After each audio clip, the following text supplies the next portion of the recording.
Texas City Disaster, 1947. At about 2 a.m. on March 23, 2005, isomerization unit operators began introducing highly flammable liquid hydrocarbons into the raffinate splitter tower.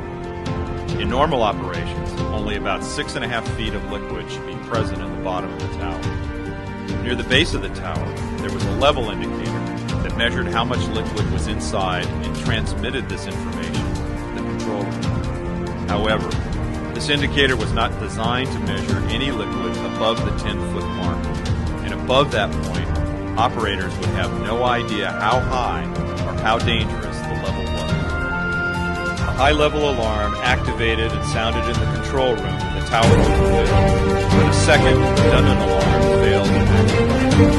By 3:30 a.m., the feed was stopped, and the level indicator showed that the liquid had filled the bottom 10 feet of the tower. We now know that this indicator was not providing accurate readings. Calculated that the tower was actually above the range of the indicator, or height of about 13 feet. At about 9:50 a.m., operators began circulating the liquid feed and adding more liquid to the already filled tower.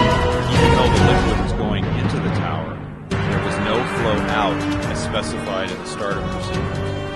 The valve that controlled the liquid flow out of the tower was left open. 10 minutes later, at about 10 a.m., operators lit burners on the furnace to begin heating up the feed, part of the normal process. Unknown to operators, the tower continued